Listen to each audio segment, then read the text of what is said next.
Central Asia famous for? Well, it's famous for the Silk Road, which once was from all the way China to Europe, and it was also a motherland for great Nomadic civilizations. Thank you. So, and also during that time, I've met Aida, one of the numerous talented artisans from Central Asia.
Okay, welcome everyone. It's an enormous pleasure to be here, the third year of the Global Mobile Challenge. This year we are welcoming 20 teams from 6 continents. What began 3 years ago in the sleepy city of Doha, Qatar, has now become the largest mobile solutions competition in the world. And we are very proud to have 4 years from now and the Barcelona World Mobile Congress as our partner, as well as so many other partners in so many of the regions that we have now covered this year. When we began, we were under the impression that this was going to be a purely social project that was going to help young people open their minds, become more entrepreneurial thinking. Because if you think about it, there's no easier way to become an entrepreneur than to actually develop a mobile solution. Well, it's become a lot more than that. While there were many generations of young people that we thought could be a missed generation in some of these markets that were losing hope and ambition, this competition has now started to deliver some of the best mobile solutions in the world, as you will witness today. And as IE Business School and Imtiaz, we are very proud to be here. And now I would like to give the word to my partner, Dana Shaddad. Morning, everyone. I'm not going to add very much to what Dr. Paris said. We're very, very proud of all of you. We're very happy to be here. It feels like a little bit of a dream at this point. But I would like to extend a special thank you to our judges today. A lot of pressure on you. A lot of pressure on you. The stakes are high. And I want to extend a special thank you to our partners who made it possible for us to be here today. Ooredoo, Vimpacom, Huawei, and a slew of other regional, local partners across the 6 continents. The state of Hawaii was our main partner for Asia Pacific. So we're going to get started pretty soon, get to the interesting stuff. But before that, this is the first thing well, it's not quite first thing in the morning. It's almost lunchtime.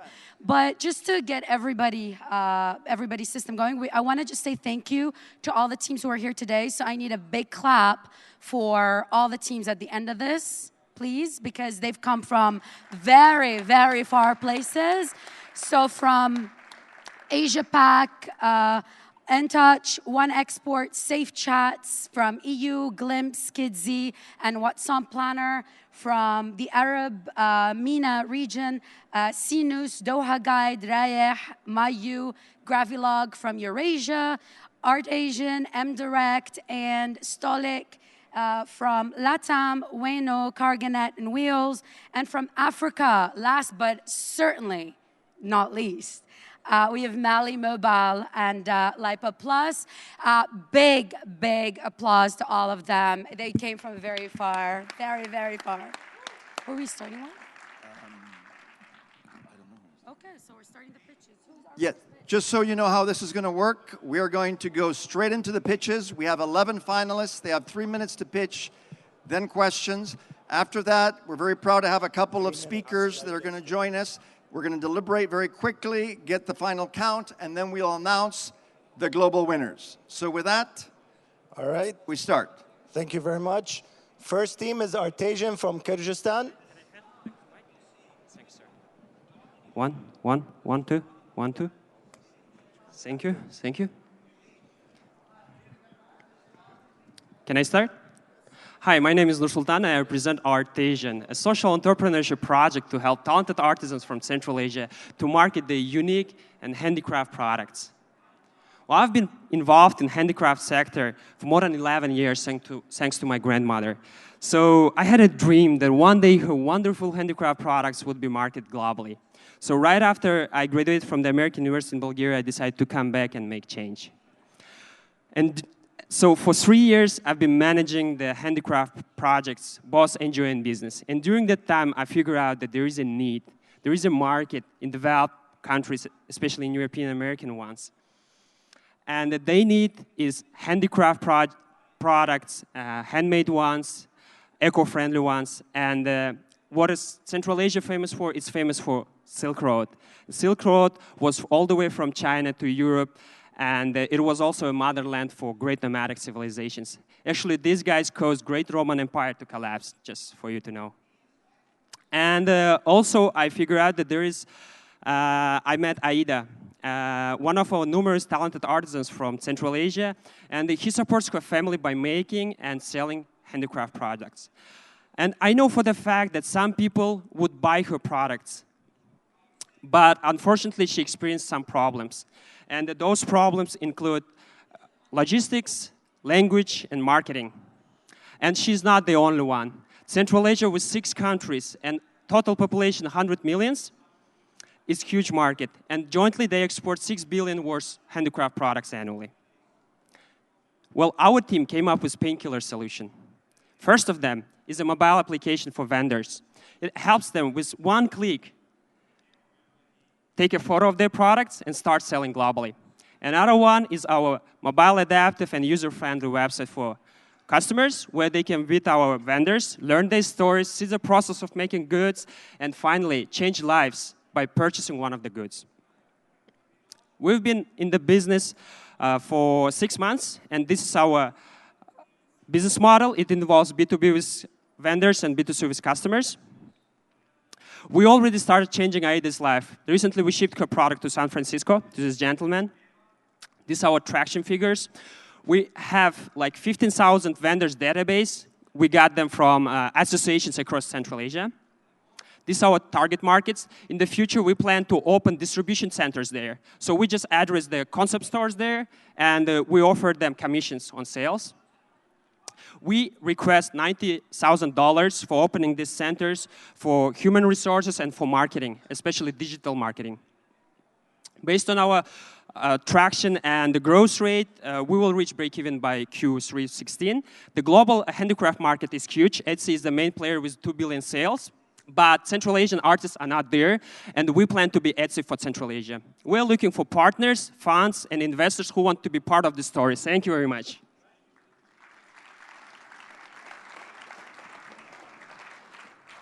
Questions? Any questions connected to finance or business, I would be really happy to answer. Thank you. Okay. Yes. Thank you very much. Thank you, sir. Super presentation. My question, you pointed out a lot of markets. What we learn a lot is about focus. If you can just tell us which market is your prime market you want to focus on, let's say, in the first 12 months? Well, the first 12 months we want to focus in Europe primarily, especially in Germany. Then we eventually want to move on to US and then to South Pacific, especially Japan. Yes? And as you have seen from our traction, we're already global. We already ship to San Francisco, Istanbul, London, Berlin, Moscow. But we want to focus first on Europe. Yeah, Germany. I concur with Christopher. A great presentation. Congrats. Thank you. Can you tell a little bit about the team? So obviously you're the CEO, founder. Yes. Can you tell a little bit about your experience and some of the co-founders, if any? Oh, thank you, sir, for asking that question, because we have an incredible team. I think it's like a dream story, All of us have studied abroad, and we are coming from developing countries, Kyrgyzstan is a developing country, and I have some colleagues here as well. And, most of people in developing countries, all they want is just live abroad, live to New York, live to London. What we did, we went there, we got education, we decided to come back and change. Because it's not like coming and asking for help, it's about changing. So our team, we have a CTO who studied in Moscow for 5 years. We have a marketing person who studied in London. We have a PR person who is now in Poland doing fellowship. So we have a versatile team, and we didn't know each other before this project 6 months ago. And I met them in local, like Startup Grind and hackathon conferences. And I started telling them about my story, and they said, man, it's good, let's do it. So we're like 6 months now, and we have incredible traction. And I want you to join our story. Be part of this growth. Thank you. Thank you, sir. Thank you.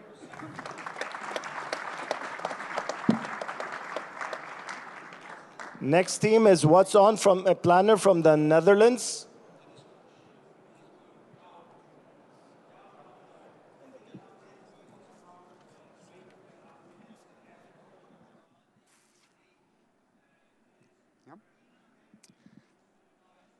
Hi. Hi, test, yeah.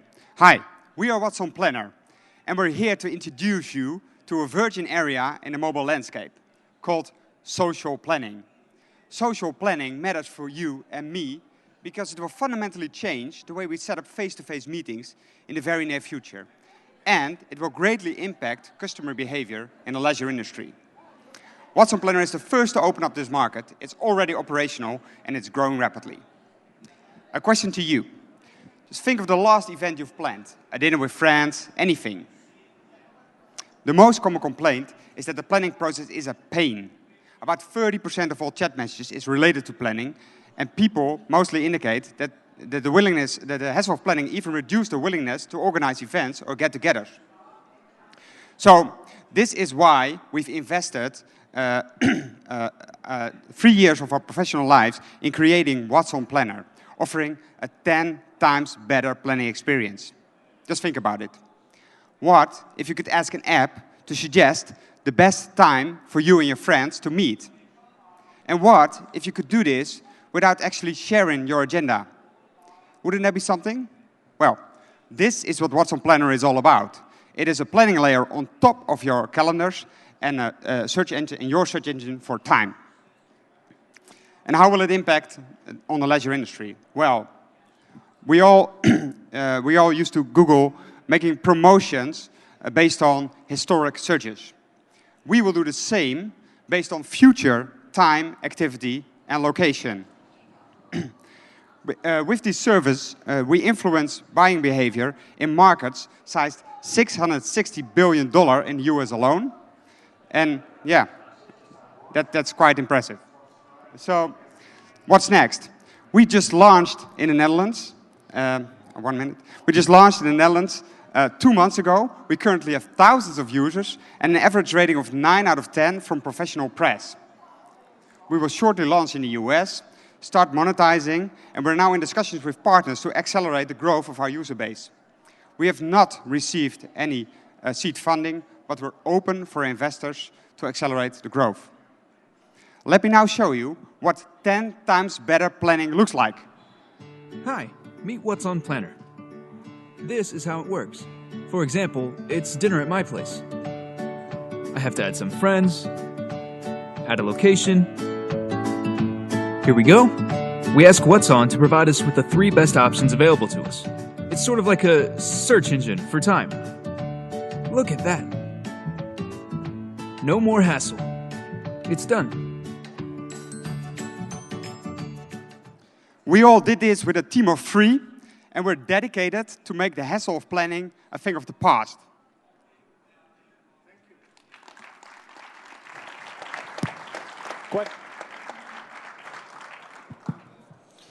Hello. Hi. Thank you for the presentation. I'm missing a couple of things, business model and go-to-market or customer acquisition strategy. If you can share something about this, please. Sure, thanks. So the business model, as Jelle said, it is, if you look at Google, Google is really good at looking at historic searches and making you suggestions about what you want to buy or have or do. We have something very unique. We have forward-looking information. We know what event you're probably going to organize, who's going to be there, and when it's going to be. So we can make really tailored offerings. And from that, we can get commissions. There are platforms out there, such as OpenTable, Booking, and Groupon, that have affiliate programs where you just can get the content and offer that to the users. And that's what we're working on. Have you thought of any B2B application? Because my work contacts are usually a lot better than my parents at keeping their calendars up to date. Yeah, sure. Shall I? We see that a lot of our users currently already use it in a business environment. That's, of course, very welcome, and we will expand there happily. Currently, we said focus is important. We think that with this user community, we have a very good traction, and we can use that to start. And then, of course, we can happily venture into to the business space. Okay, so I guess you know Doodle. Yeah, So of course. Yeah. For me, it's a question around competition. I mean, they Yeah. have obviously on the user side a big user base. Yeah. Obviously, you are 2.0 of them. How do you position yourself? Yeah. So Doodle, of course, has an offering out there to make planning a bit easier, but it's still a very manual workflow. So you send an invitation, you go back and forth still, but then it's sort of facilitated by the system. With our system, it is one click, one go. It's really 10 times better. So users that have used both, and there are local equivalents in the Netherlands as well, say this is just really 10 times better. And our model is as such that if you are not a user yet, we will invite the people by SMS and create a sort of oil stain growth model. And we already are replacing those services in the Netherlands. Thank you. Next team is Reina from Egypt.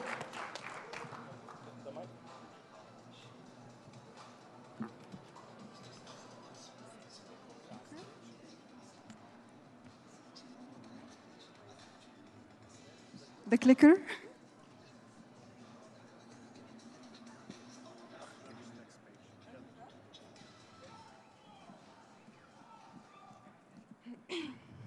Okay. When I introduce myself and I say I'm Samira, I have 7 years in software industry experience, and I'm a master's student technology management, and I'm from Egypt. People ask, do you ride camels? And I like, okay, because Cairo is the second most crowded city in the world. It's not working? Okay, because Cairo is the second most crowded city in the world. Actually, I wish I would ride a camel, because in Cairo, a camel would be double speed the BMW. A walking speed of a camel would be the double speed of a BMW. And that's why our company, Reina, is helping the commuters overcome the traffic problems, like wasting a third of their productive time, the impact on the economy, and avoiding the overcrowded public transport, especially for females full of sexual harassments. So ride sharing would be actually a solution. But BlaBlaCar-like apps completely failed in Egypt. Why? Because of mainly cultural challenges. These, like, it's not safe to ride with a stranger. We don't really stick to our time. And we're a bit sensitive about money. So if I'm driving, I wouldn't really like to take money from the passenger, because in our culture, it will make me look greedy. So what's the solution of that? We took the ride-sharing into a new level, which is community-based. How does it work? We have two models, like the classical B2C model, which we take 10% of the trip cost, and the B2B model. And this is where comes most of the innovation, because the B2B model not only helps us with market penetration, but it also solves a lot of hassles, and with the highest ROI. Let's see how. So this is the company. Corporates usually give like transportation allowance or like a portion of salary for transportation, and it gives like everyone the same. The drivers usually save nothing, and the passengers would save some. So by using carpooling, the driver takes more money than the passengers, but everyone saves.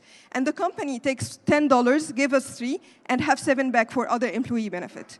And moreover, it also can be like have less taxes and less parking spaces for the company. And if the company doesn't want to take part in that, there's like the normal model, where there's no direct financial transaction.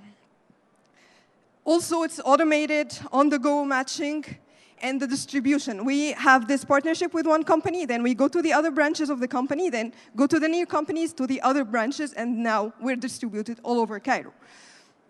So the team is half business development, half product development. This is the app. These are our like current employees, current customers, in-progress customers, and available on all platforms. Time. Thank you. Questions? You said people are not comfortable exchanging money. Have you automated it? So basically, like in Uber, there's no cash exchange? It's actually better than Uber, because in Uber, I know that I'm paying you $10, even if I'm not giving you $10 in cash. In our case, it's like pointing system based. So I have points and I consume it whenever I write with someone, or I gain points whenever I give rights to someone. And at the end of the month, like I exchange the points with salary, with money. Could you explain us a little bit about the regulatory environment in the Middle East or in Egypt? Okay. With specific to your business model. Usually in Middle East, like big corporations would give a portion above the salary for transportation allowance. But even if this added amount is not available, we deal with the company to like settle the payment between their employees. If they don't want to, we just use the normal way of credit cards. I was more referring to the transportation regulation. Is this a regulated sector? No, it's not regulated, no. And do you have any plans to scale this beyond Cairo? Yeah, this is actually, this is the plan. We identified the countries with similar conditions. And this is our plan. We're starting, of course, with Egypt. Now we are covering less than 1% of the market, and that's why I want you to vote for me to help me get investment to cover the rest. Thank you. Welcome. Next team is Gapsi from France.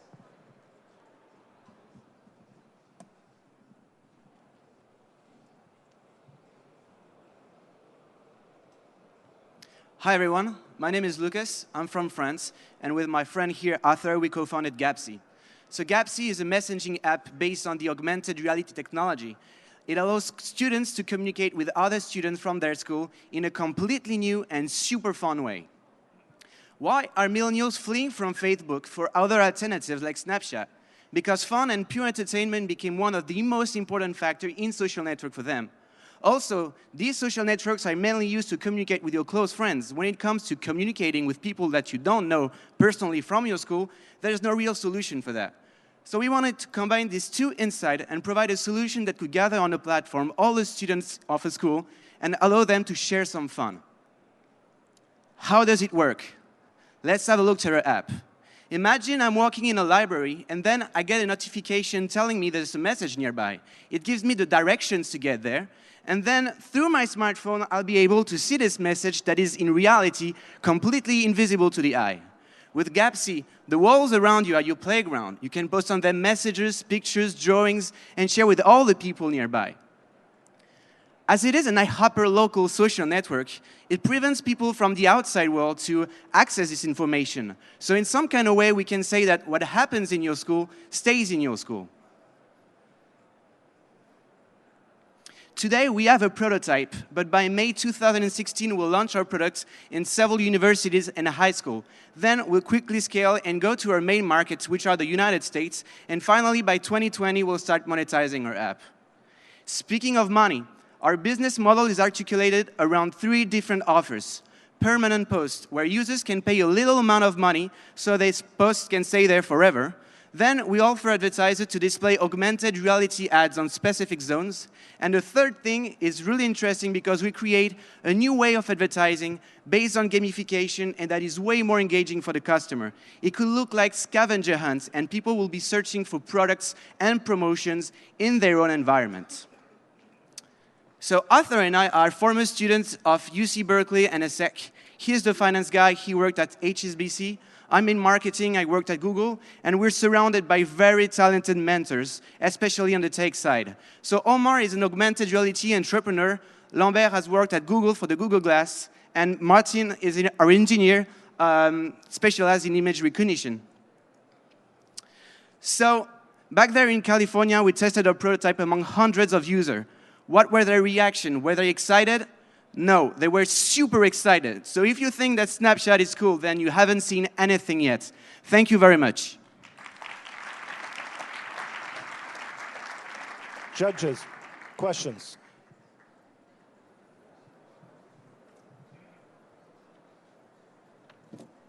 What are the applications beyond universities and schools? Excuse me? The applications beyond universities and schools, which are your primary target at the moment. Okay, so university and schools, it's our go-to-market strategy. Actually, you can use it wherever you want it.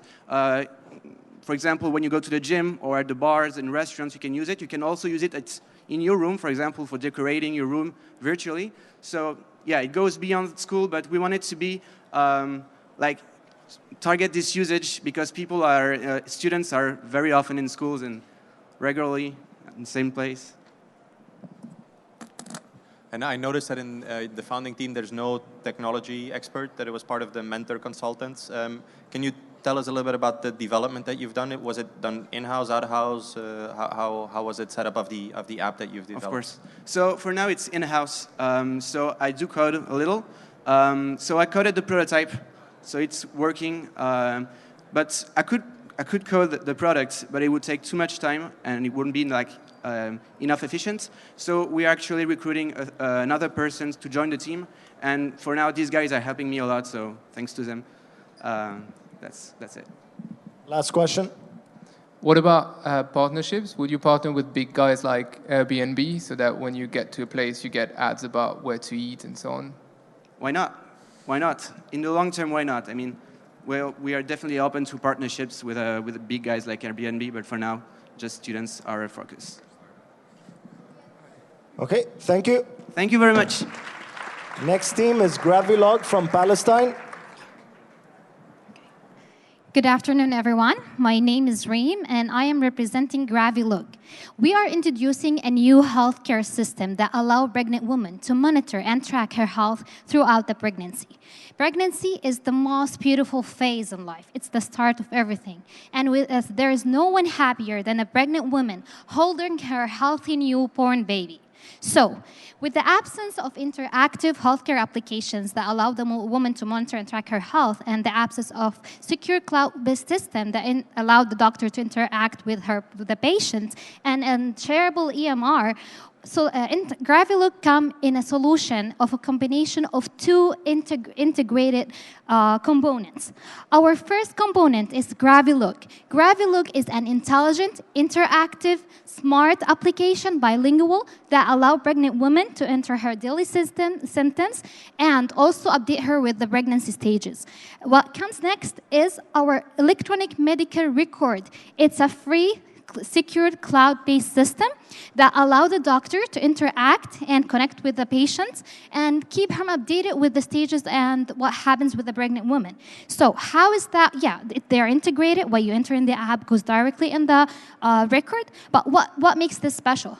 Basically, we're working to empower the pregnant woman to have control over her electronic medical records. So, for instance, I'm here in Barcelona, and if I was pregnant and I had an emergency and I had to be admitted at a hospital, the doctors here know nothing about my medical history.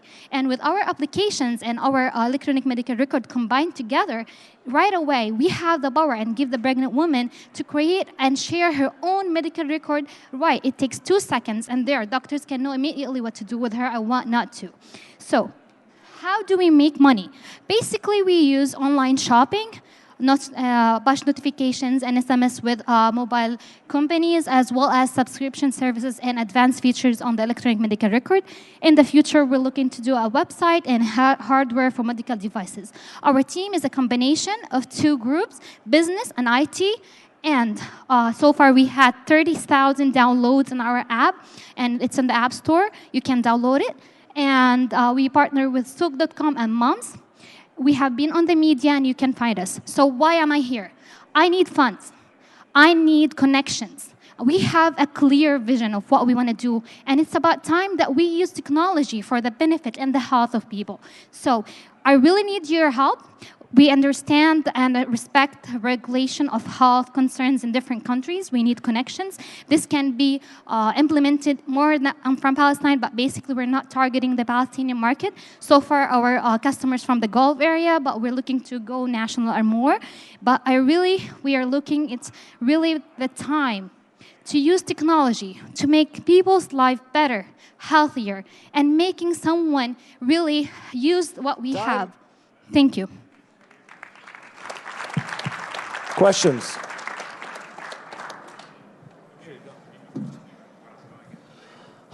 Thank you for the presentation. If I understand correctly, I would like to understand a little bit more about the customer acquisition, because if I understand, you need the doctor to use the platform in order to have the pregnant woman, that unfortunately is something that only happened for 9 months. Yeah. That you need the woman to be treated by a doctor that is using the platform. If not, it's not working, I guess. Or, true.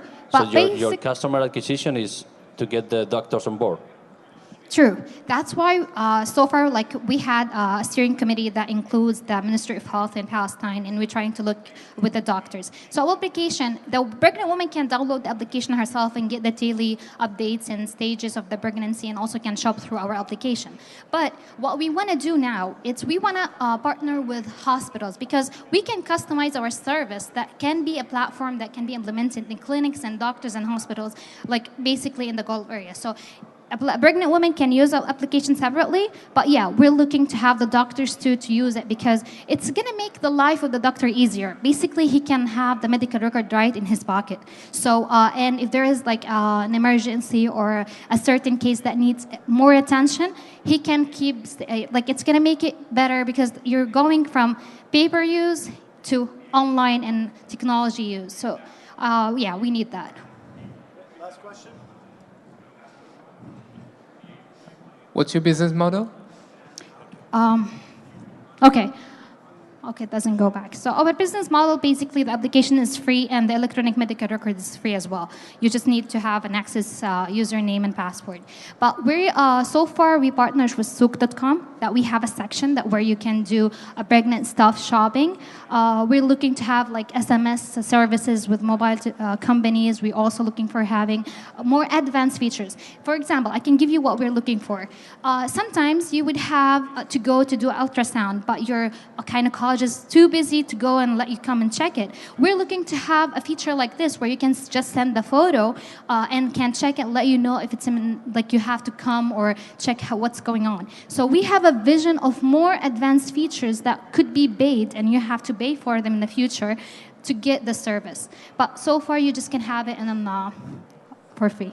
Thank you. You're welcome. Thank you so much. Next team is Safe Chats from Singapore.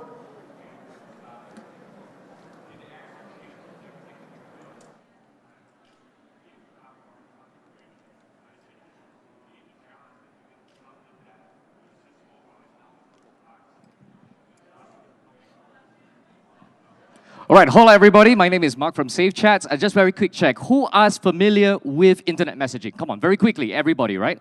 That is the size of the market, and that's how much is penetrated. And remember one thing, this dispels a very dark side of the internet. Interception of data, okay, it costs the US tech industry $135 billion a year. And the cost of human life for medical, legal, and maybe even military application, you can't measure that, okay? You can't put a number on human life. Now let's take a look at this. We actually created a ultra-secure communication suite. We are already on both app stores. We are Windows native, installed in 40 countries, translated into 10 languages, including Hawaii and Espanol. Okay, and the best part is, this is built security first, not communications with a security layer, like things like Telegram and all that. We have a OTR, which cannot even be cracked by NSA. Okay, remember one other thing, we also have privacy functions, and on top of that, we also have identity validation on top of that. Now, following that, how do we approach the market? If we go laterally in and talk to people, they're going to say, hey, look, I'm already using WhatsApp, Line, whatever. Most companies do not want to use mainstream messages because it compromises their security. We want to go top down because business owners can make the decision on infrastructure. Is that correct? And the thing is that this is the business model. We actually want to do SaaS, that is B2C, peer-to-peer payment. That will really scale, okay, because we can run money through our platform. Remember that for 1 second. Peer-to-peer payments, no paper trail. API and framework licensing, that is, of course, B2B. Now, the thing is that at this moment, already 3 members of our cohort have already want to integrate with our solution now, okay? Our go-to-market strategy, we already have an unfair advantage. One of the major telcos in Singapore about to be licensed is already in principle argument with us, okay, to actually put our solution on board. And we also have another Asian major telco who wants to white label our solution. Now, what are the other guys doing? Okay, first and foremost, basically, teamwork, peer-to-peer payments, they don't normally mix. Secure communication, they are not present in our key markets. Now, the thing is that we have a veteran software engineer, security domain expert, I myself, military intelligence background, and let's not forget, we achieved one of the final spots, of course, in the RSA conference, and also 50 medium-sized companies already using Safe Chats. We have 10x growth in message volume, we stand for freedom of speech, and we also stand for net neutrality, because with Safe Chats, no one needs to know.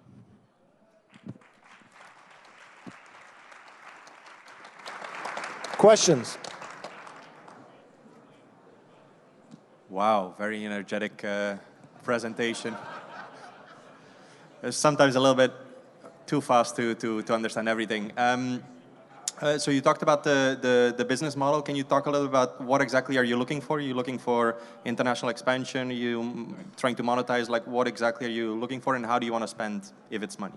Correct. We're not actually looking for money as much as strategic partners. We discovered basically that we do the peer-to-peer payments, right? There's going to be a lot of regulatory problems if we work with banks. So we're working with telcos first. They can use their prepaid or postpaid accounts as money. Well, we're not the wallet, okay? We're the pipe. And the fact is that with these real-time security functions, you need lossless transmission, and of course, you need latency. We are real-time, mission critical.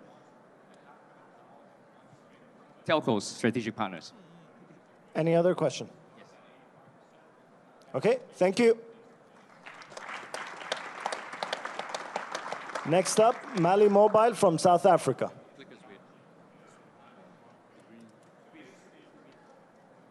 Two. Hi, guys.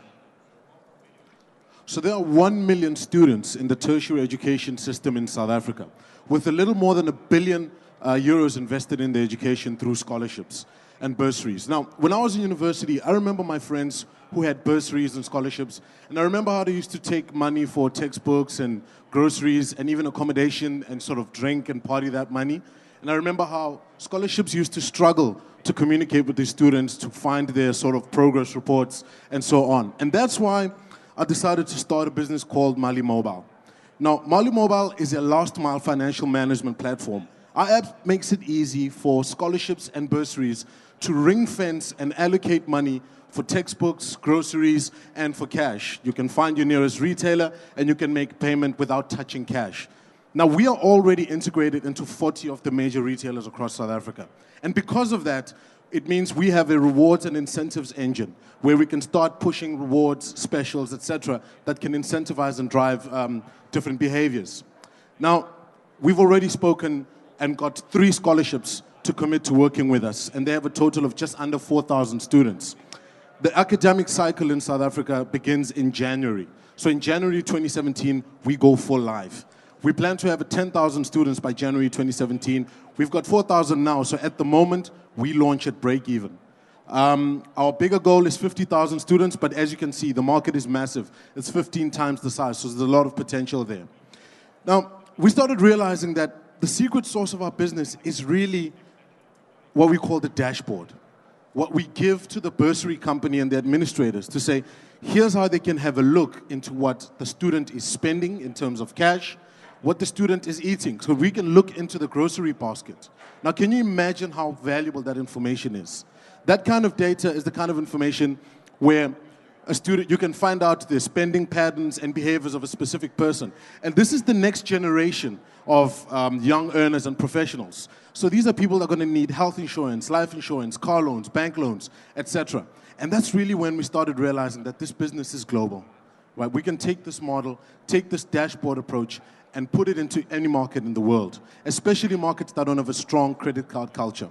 So we're really looking for partnerships, firstly, guys that can give us a foot in the door in other markets, such as West Africa, Southeast Asia, and India, even South America. So in terms of the team, my partner and I combined have about more than 15 years experience in IT. My partner has been accelerating and growing startups for years now. I've been part of the MIT GSL alumni, focusing on rapid prototyping and innovation. So if you think you can help us, please come have a word with us. Thank you so much. Questions?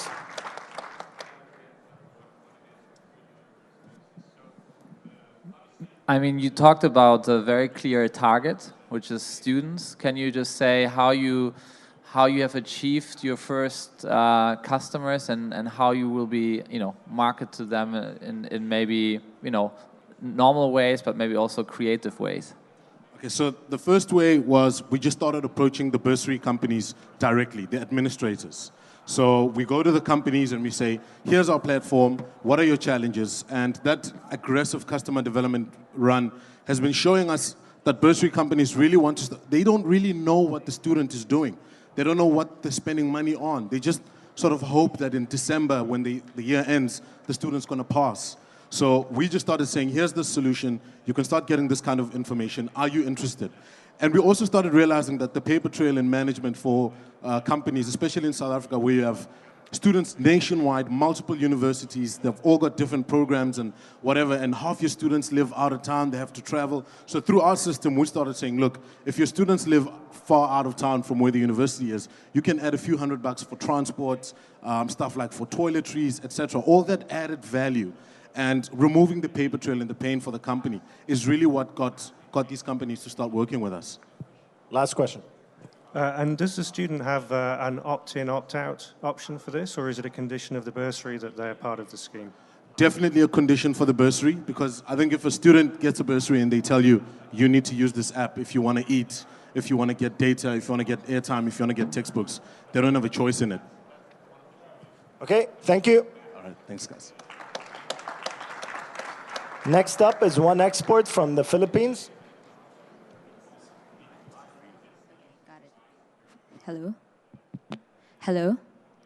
Hello, everyone. Thank you for being here. I am Mel, the CEO of One Export, and we help businesses go global. I'm sorry. Can I get my slides? Okay. And we help businesses go global.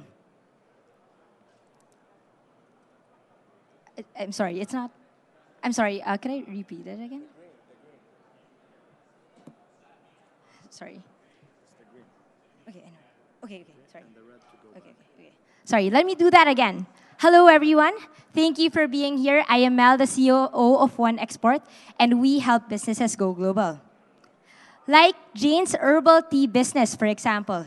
She has a popular local brand in the Philippines, wanting to make it big in the global market.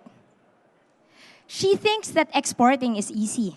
However, she has to run to different government offices and deal with red tape and disorganized information, which could be highly technical. She needs $20,000 and 2 years to be able to make her first sale. And because she has a limited network, she finds it hard to meet with buyers. While there are online options available, they do not help businesses get the export requirements they need. The value that local food businesses can offer is more than $500 million if they are allowed to export. But they don't, because exporting is complex and costly. That is why we started One Export, a one-stop, end-to-end platform helping businesses with their exporting needs.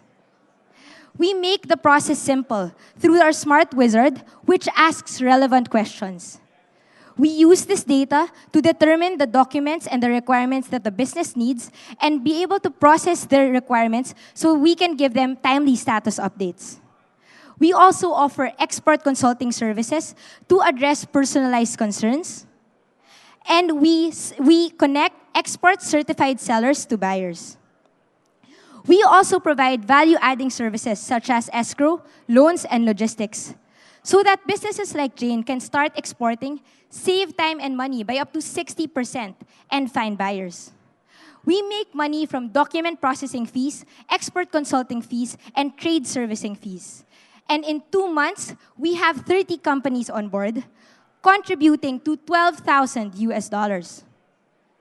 We also have a network of international buyers and have partnered with the government, as well as businesses such as Maybank and Send, so we can deliver the best possible solution to our customers. We have had a growth that has been positive over the past 2 months, and we intend to grow further with the help of our partnerships. Because we believe that the opportunity is not just in the Philippines, but also in developing countries that experience the same problem. We are a team with expertise in export and tech. And we believe that we can make every business go global. Because by making them go global, we are able to provide more livelihood and more jobs. And we are able to contribute further to the economy. We are One Export, and we help businesses go global. Thank you. Questions?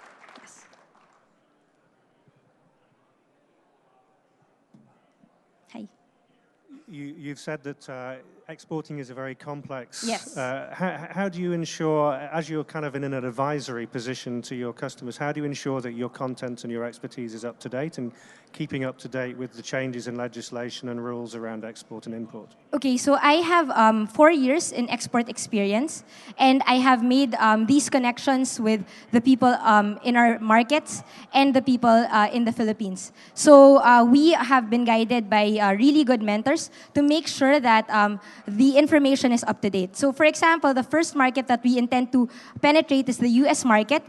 We have a counterpart in the US who tells us these are the documents that they need, these are the requirements that they need, and if there are any changing regulations, so we are at par. And because we also have industry business partners in Europe, for example, Europe is a highly technical place to export, and we also have people telling us the changing regulations. So we make sure that everything is correct. So, first of all, thank you a lot for your presentation. I understand that you are focused on the Philippines. Yes. So I want to understand: do you want to do other countries as well? Yes. First thing, and it's all about scalability, obviously, and understanding the complexity of understanding then other countries' red tape and issues. So. Okay, so we intend to develop our expertise first in the Philippines because we are an emerging country. But we also have the opportunity with the ASEAN integration, where we are able to connect with Southeast Asian countries, and that's where we intend to develop next. We have Maybank as a partner. We initially started as an idea in the Maybank Acceleration Program, and Maybank is the largest Southeast Asian bank, and they have promised that to give us their contacts, their business contacts, as well as the government contacts if ever we intend to launch in Thailand, Malaysia, and all these other Southeast Asian countries. Southeast Asia is a really big market, and they produce very good products. So this is a good market for export. Thank you. Next up is Kidsi from Denmark.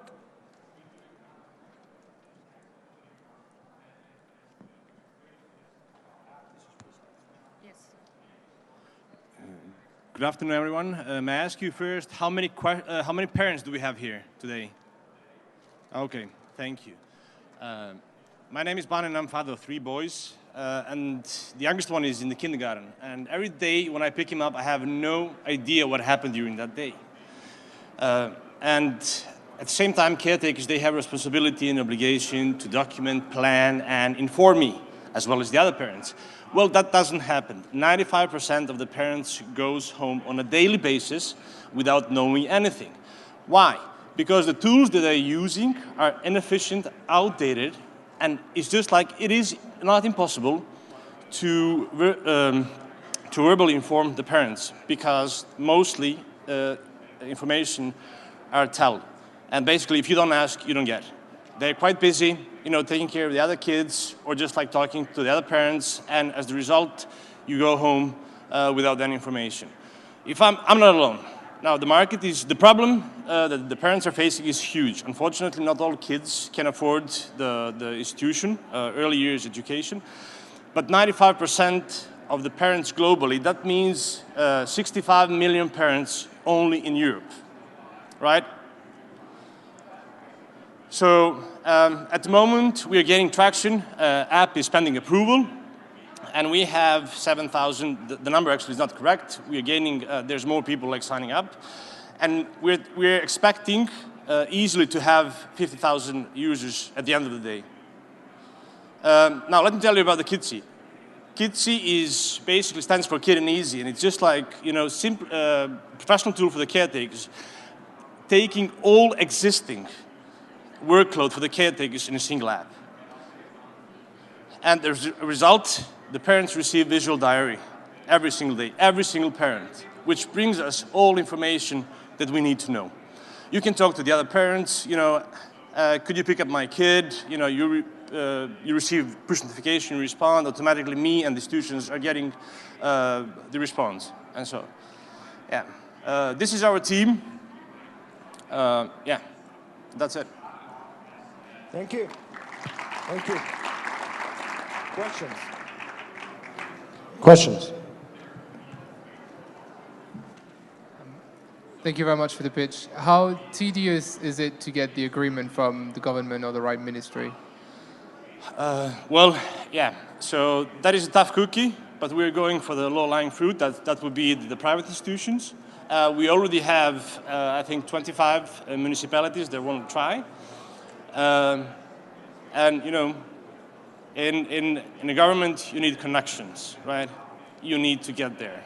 But the good thing for the business is that, number of the private institutions is going up.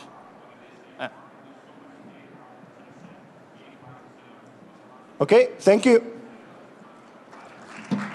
Next, Sinus from Algeria.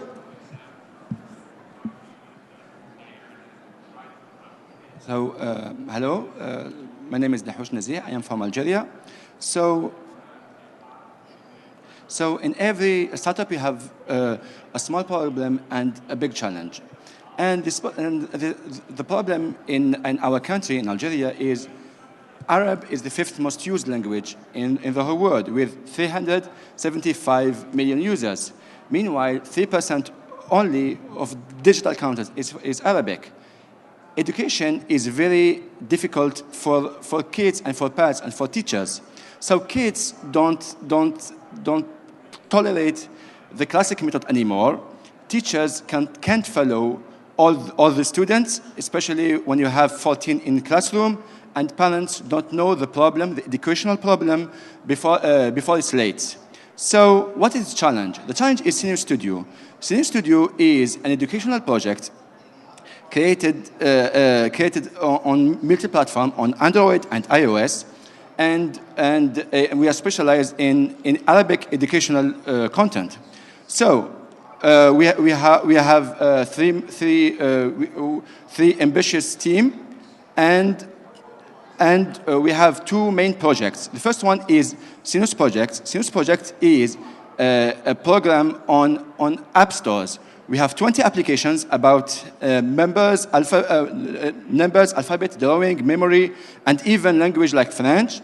We have over 1.7 million downloads after 1 year of our existence. And we will release in this month 5 others. We dominate the most important keywords on Google Play, for example. And we introduced Sinus Project in schools. And the improvement was 250% compared to the classic method. So this brings us to the second project, which is Kitab OS, because schools ask us more. And Kitab OS is a project of digital version or interactive version of the school books. This makes the education interactive, smart, and fun. And in 6 years from now, our worst provision is to sell 200,000 unity of Kitab OS and bring $7 million. And why we are here? We are here to make 6 years from now, 4 years from now. So thank you very much for your attention. Thank you. Questions? Thank you very much for the presentation. Yeah. You are targeting a market that is plenty of players out there. So what makes you unique, your technology? What do you have different in order to be really competitive in this market? There are a lot of players trying to do educational apps or targeting this market. Yeah. What makes your company unique? About schools or about apps? Both. About apps, we, as you said before, we dominate the most important keywords. And about schools, we are right now, my team right now is creating this project. It's not only a plan. We created right now. And we have, and we introduced to the private school in Algeria, and we have results. So how many schools have you been talking with for creating this next project? We have schools. We have international schools in Algeria, and they gave us and they make the test between classic method and digital method, and we introduced to 5 right now, 5 schools. But everyone tell us to have the digital version, because kids have a lot of books in our countries, and they want smart content. Last question. Yeah. And could you just clarify how you're going to make money from this? In fact, every year, 1 million pupil, 1 million kids enter to the school. In 6 years, we want only 200,000 kids, only, and it's really the worst provision for us. 200,000 is nothing compared to 6 million in 6 years. Okay, thank you. Thank you for your time. Thank you. Okay, last team is Lipa Plus from Kenya. We're going to be live streaming with him. He's in Kenya. Unfortunately, he wasn't able to join us. So we're live streaming. We're waiting to connect with him.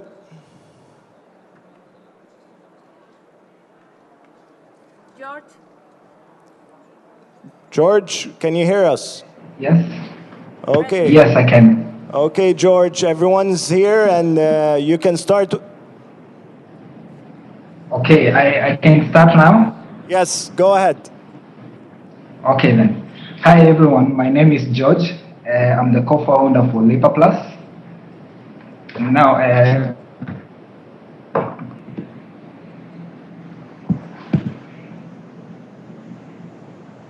globally, merchants accept payments via various types of cards.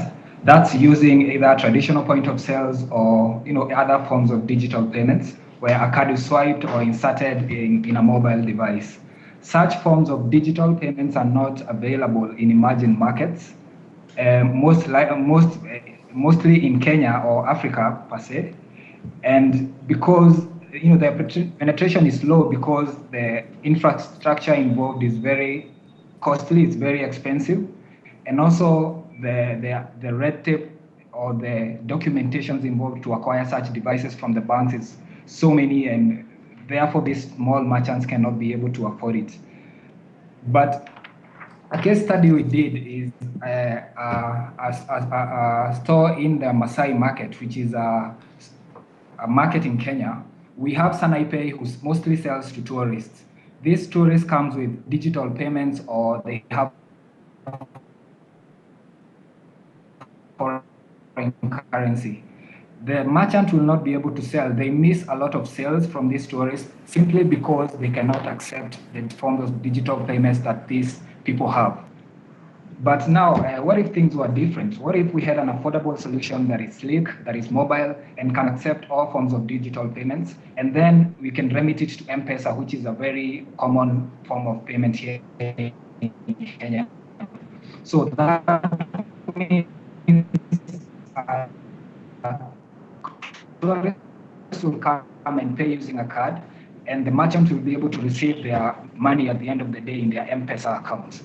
There we will have Lipa Plus. Lipa Plus is a mobile point of sale designed for merchants in the emerging markets to help them accept cash, credit cards, even mobile money or M-Pesa, and at the end of the day they will remit or they will be settled in their M-Pesa accounts. Lipa Plus is simple to use. You select the service from the app, you add it to the checkout, you select a payment method, that's a card, cash, or even mobile money, and then that's it, the transaction is completed. There you can see the screenshots of how it works, and then we have some reporting at the end. You can see the final screenshot. The technology is pretty simple. The hardware we convert into an audio signal to send that payment to a banking system, and the bank will now settle the merchant in their mobile wallet or their mobile money account. Merchants get some various advantages. We add value into their business. We provide analytics to them, reports, and analytics in SMS or even through the app, and then they will be able to access the payments made using card in their M-Pesa account, which increases their revenue. Consumers also can send money, they can pay bills, they can pay rent through the mobile wallet. Currently in Kenya, the market is really huge. We have 13.7 million cards, 170,000 merchants, and 2,250 point of sale terminals. There you can see the ratio is really high, and there's a need and a gap in the market. Our revenue model is mostly percentage per transactions. That's in M-Pesa. For every M-Pesa transaction, we take 0.5%, and for cards transaction as well. These are Visa and MasterCards. Our target customers, mostly retail sector, transport sectors, people who deliver goods and services, guys in mobile businesses, and also the real estate. We are helping people pay rent using cards and using their bank cards. So that's Lipa Plus. Right now we are. Oh, okay, yes, okay, no problem. Yeah, I'll finish my presentation. Thank you. Question, judges, questions. George, can you hear us? Judges are going to ask you questions right now. Yes, I can. Hey, congratulations, George. Can you talk a little bit from the presentation? I saw debit cards, credit cards. Can you talk a little bit about debit and credit card penetration in Kenya? Like, if that's what your model is based on, how big is the market? Is it 2%, 50%, 90% of the Yeah, the debit. In Kenya right now, M-Pesa is really huge. M-Pesa because of money transfer. But when it comes to payments, debit and credit cards are really also growing. Right now, as data from last year, that's 2015, there was 1.2 billion Kenya shillings were transacted through. $1.2 billion, were transacted using cards. So the market is huge, and there are a lot of cards in circulation. That's 11.5 payment-ready cards. But now there's no one barely who can accept these cards because the infrastructure involved is very expensive. So the need is there for people to pay using cards, but no one is really accepting them, and that's why we are providing this solution. Any other question? Okay, thank you, George. Oh, okay, thank you so much.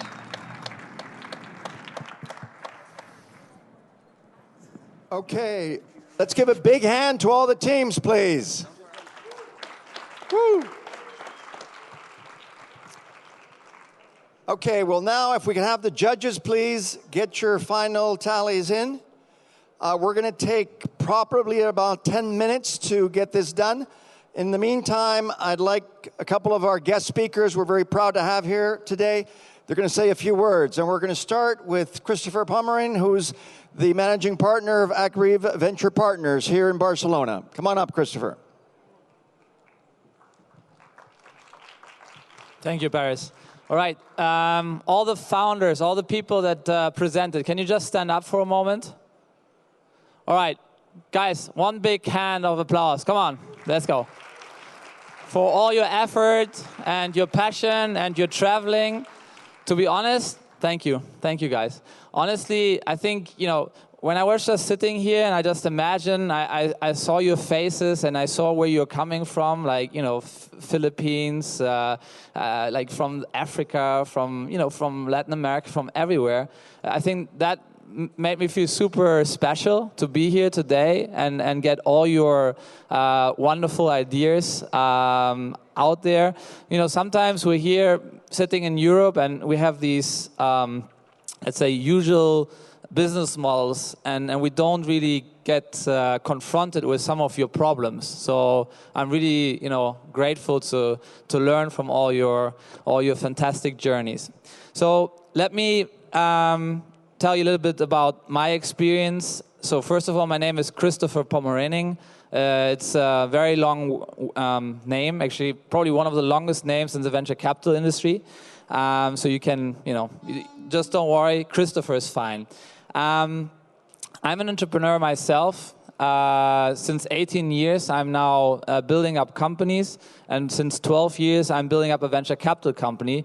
And I just want to give you the idea that investors, sometimes there are these rare species where you think, oh, you have to kind of be, you know, super polite you have to like behave differently, but that's not the case. So first of all, you know, most of the good investors, they're also entrepreneurs themselves.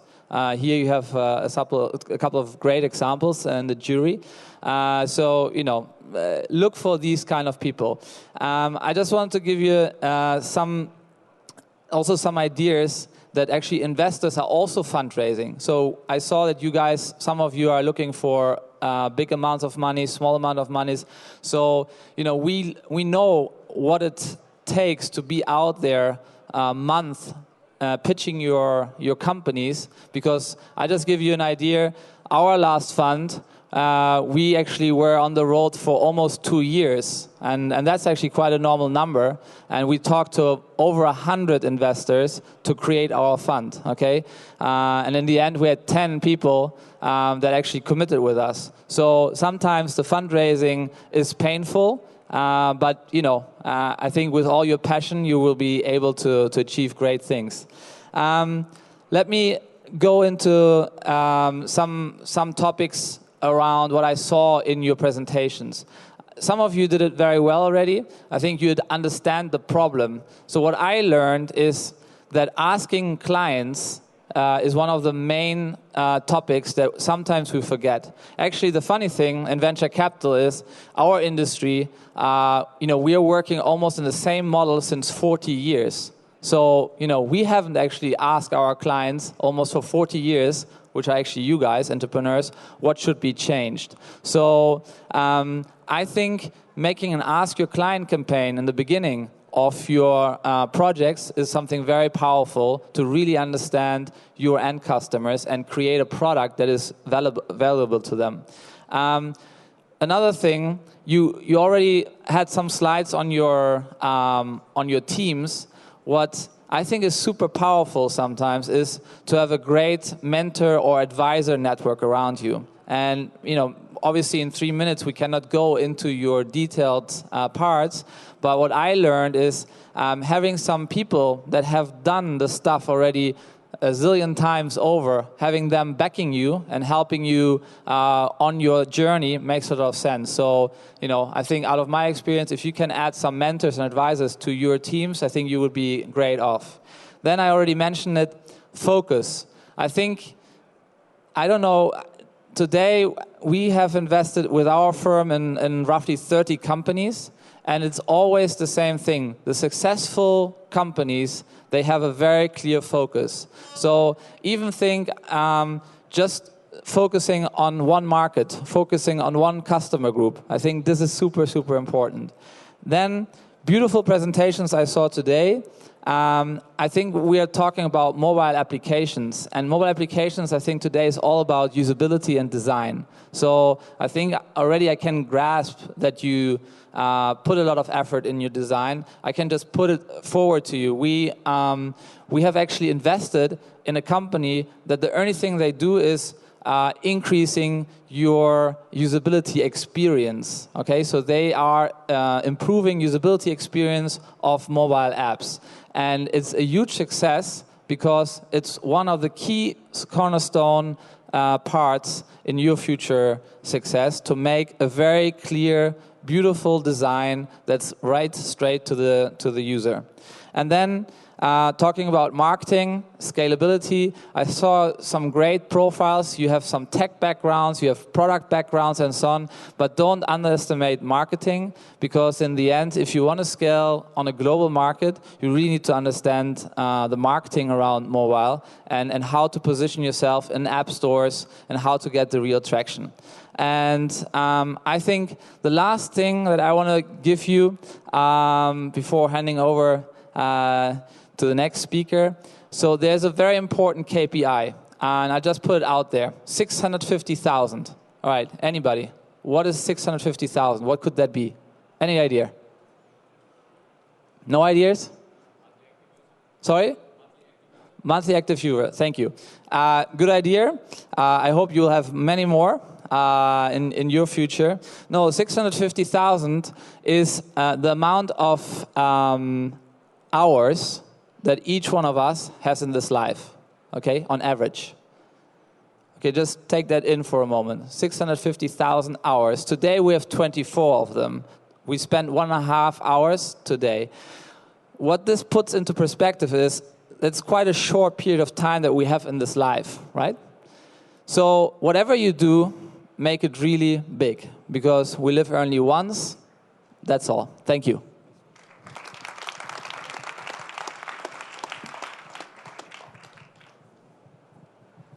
Wow, how do you start after that sentence? So first of all, we're here at Mobile World Congress. I work for Airbnb. Mobile World Congress, not just for Barcelona. Living in Barcelona, it's a little bit of a special week. It's such a huge week, such a lot of things happening. There's network events, there's pitches, there's parties, like a lot of things are happening. We see just the amount of cultures just only in this room. It's pretty impressive, right?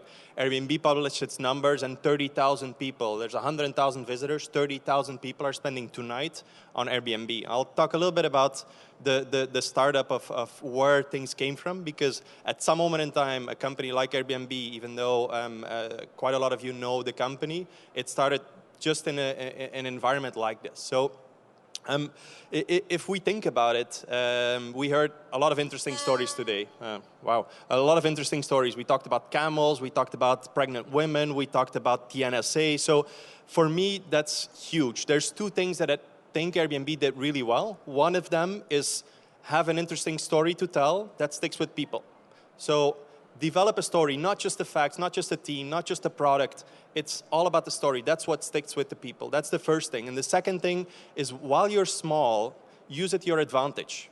Use it to your advantage, because if you're small, it means that you are able to get to know all of your customers, you get to listen to them, you get to know them personally, and you get to interact with them. So make sure that agility that you have when you're 2 people, when you're 5 people, when you have 1 customer, 5 customers, 10 customers, that you use it to your advantage. I think that's huge. Now, when Airbnb started 8 years ago, it was a very basic problem. It started because 2 young entrepreneurs weren't able to pay their rent. Yeah, so they came up with this this idea of, why don't we, in order to pay our rent, why don't we get a couple of airbeds in our home in San Francisco? All of the hotels are completely booked out, so that way we provide an experience. Now, if you think about it, from 2 guys who had a hard time paying their rent to a multinational company where it is today that is impacting the lives of hundreds of thousands of people, it's a pretty impressive story. So think about that when the next time when you have doubts, when you feel uncomfortable, when you are demotivated because that last investment or that pitch didn't go as well as you thought about it. So don't lose hope. I know being an entrepreneur is very uncomfortable. I know it's very tough. But it's also a super exciting time. So during that whole career, while you're developing your projects, while you're developing and chasing your dreams, use it to your advantage. This is such an exciting time. This is probably the period in your life where you're going to learn the most. So don't forget that chasing your dreams is super, super important. If not, the alternative is that somebody else is going to hire you to chase theirs. So with that, thank you very much. Thanks, Jerome.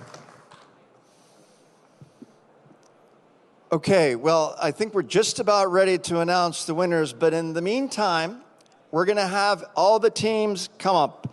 We're going to start with M-Direct. Come on up, M-Direct.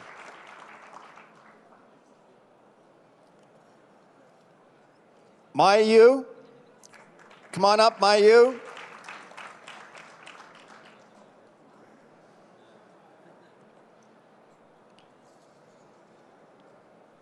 Doha Guide. If you could come up, please, the teams. Doha Guide, Mayu, M-Direct. Lipa Plus. Obviously, he can't come up. That'll be a hard one. Sinus. Come up, please.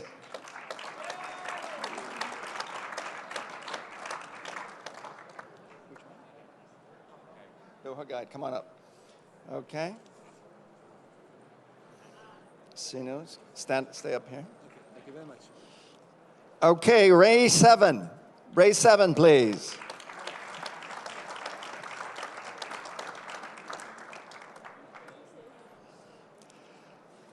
Artisan.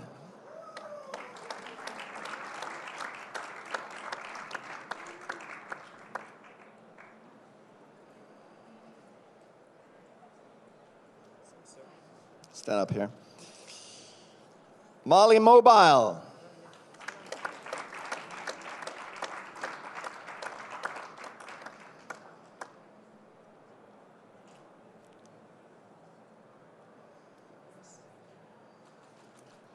One Export.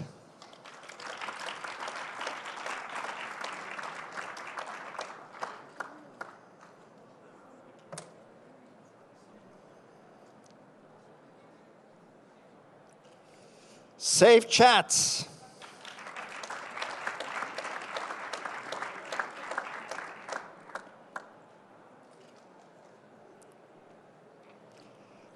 Kidsy. Get her on the back.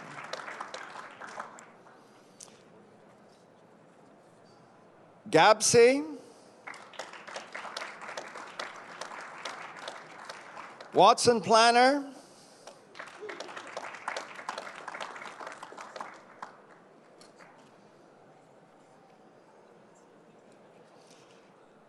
N-Touch.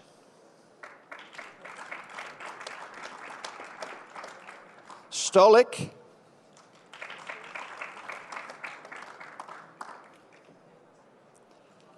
Wino. Gravilog.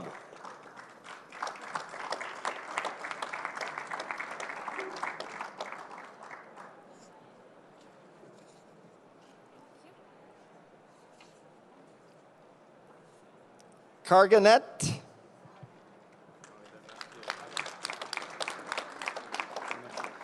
Wheels.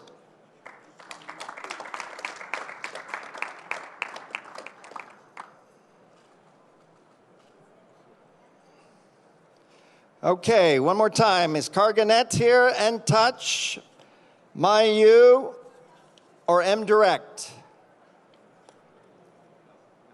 Let's move across a little bit. Donna, you want to come up? Can we have Jeff Char up here as well? Jeff Char, let's give a big hand to the head of our Asian Mobile Challenge.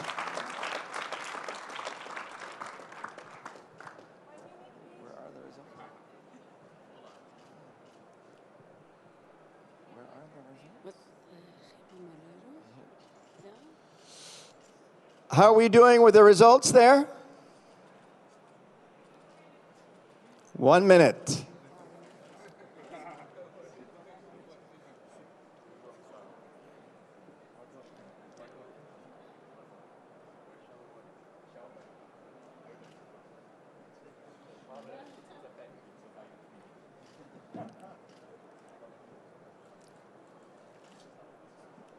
You're doing good.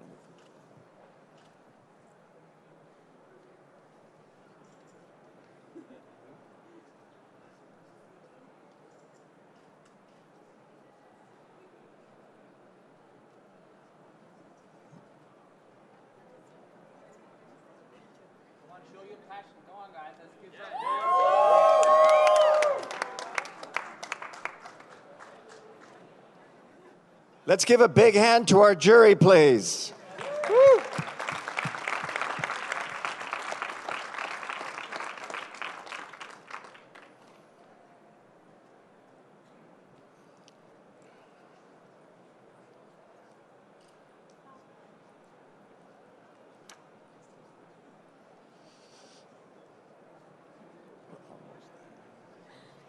Okay, I think the results are coming. And I hope this won't be like Miss Universe. Because we do have the Philippines here tonight. Colombia. Okay, and now the results. So for number 1, it's What's on Planner.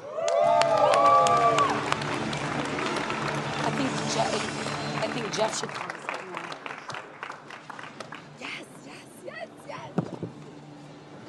Number 2, from my region, Reina.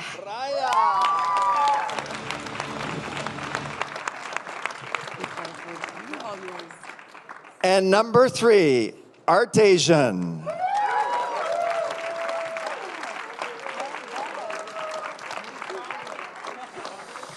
So, we have as prize for number 1, a 1-week acceleration, expenses paid in Madrid.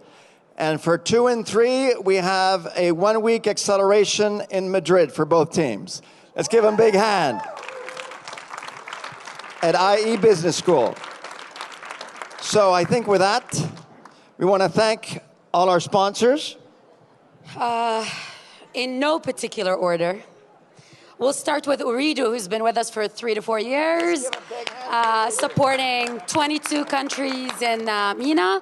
We would love to say thank you to Vimpelcom, who's come on board and supporting us with 7 countries across Eurasia. And well, the state of Hawaii. The state of Hawaii. The state of Hawaii for supporting Asia Pac. Correct. And I think that's about it, right? Well, J Seed for running Asia of course, for the last 2 years. Of course. J Seed, IE Business School, and my phenomenal team. Thank you. Imtiaz. Let's give a big hand for Imtiaz. Okay, everyone, thank you very much for coming today. We hope to be back next year with 2 more continents.